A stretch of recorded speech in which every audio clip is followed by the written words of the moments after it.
Okay, let's go ahead and take a look at another method that we can use.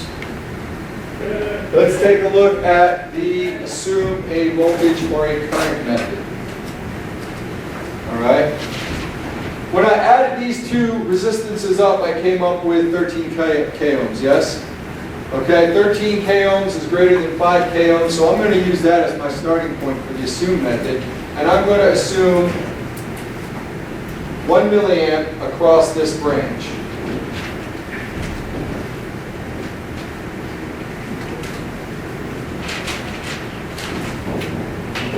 Well, 1 milliamp across the 6 k ohm is going to give me 6 volts. So for VR6, I get 6 volts. Same thing with R7, 7K, 1 milliamp, VR7 will be 7 volts. I can add these voltages up and get 13 volts from node to node. Which then would tell me the current on R5, yes? By taking 13 volts and dividing it by 5K, what do you get? 2.6 milliamps up across R5. At this node then, I've got that 2.6 milliamps combining with that 1 milliamp to give me 3.6 milliamps.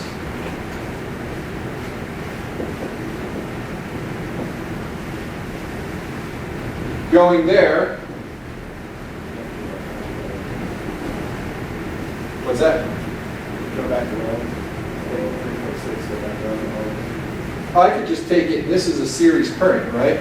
So I can just find R1 that way. It's just going to go across R1. And what does that give me for a voltage drop? R1's 1K times 3.6 milliamps would be 3.6 volts. 3.6 volts. So V R1 is 3.6 volts. Okay, so now we're at a dilemma. What are we going to Kirchhoff it against? We don't know the total. We assumed, right? So when you run into this problem, this is a great example of this. You will have to find branch current. You could use the current divider rule because you have your total current, right? And then you can use your current divider rule. The other thing is, just see if it works out to use the equivalent method for this one instance. Now in this case, we would have on this branch, 6K, on this branch, 3K. If we did product over sum, 3K times 6K over 3K plus 6K equals 18K squared divided by 9K, which equals 2K for our total resistance going through here. 2K for our total resistance going through there. We'll make that REQ1.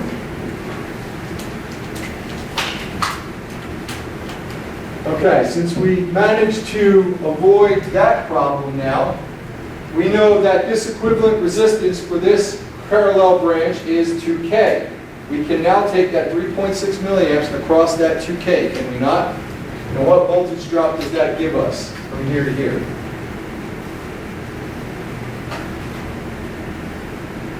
7.2 volts. 7.2 volts. Can we now find our total assumed voltage? Yes, we have 3.6 volts, 7.2 volts, and 13 volts. We add them up, we get 0.8, 13, carry the 1, 23.8 volts total, yes? Do we already know our total? And this is source assumed.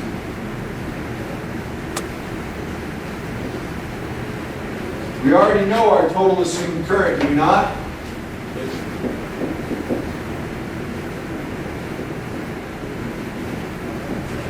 That was that 3.6 milliamps. Can we now find our total resistance with those two numbers? Yes. Why is that? It's proportional, and the proportion of voltage to current will never change. It will always, in this case, because we're talking about totals, give us our total resistance. So we can take, to find RT, we can take 23.8 and divide by 3.6 milli and get what for our total resistance?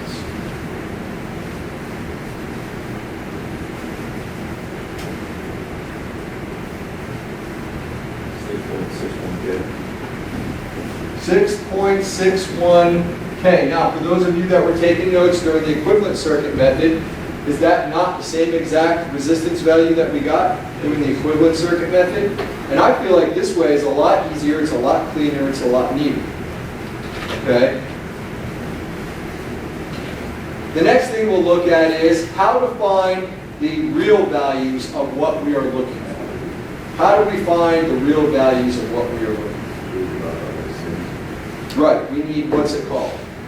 A correction factor. So let's do our correction factor. We'll call that CF, like we did in the lesson, and that's equal to the real value divided by the assumed value. Assumed value. Well, the real value, let's look at voltage first, is 15 volts, yes? And the assumed value we determined is 23.8 volts. What number does that give us for a correction factor? 0.630252. 0.6330252. What's that? 101. Oh, 101. Oh, sorry. Okay. 101. So you could store this number in your calculator now and go ahead and plug it in to any of the values here. By the way, if you were being asked to solve for R2, what would you have to do now at this point?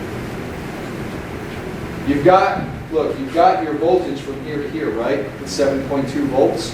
So isn't then the voltage across this leg 7.2 volts? And if the voltage across this leg is 7.2 volts, and the total resistance on this leg is 6K ohms, we could take 7.2 volts assumed divided by 6K ohms and get what value? Go ahead, work it out.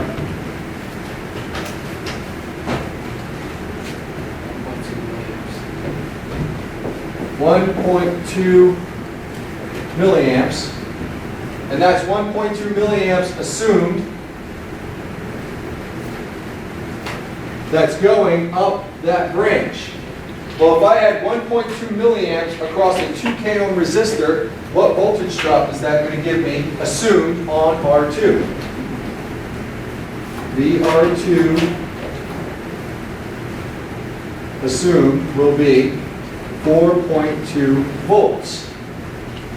Everyone follow? Now at this point, if you wanted the real value, take your correction factor and multiply it times that 4.2 volts. And that will give you your voltage drop for R2. And for that matter, apply it to any of the numbers we got up there and you will get the real actual value. Any question on using the assume a voltage or current method?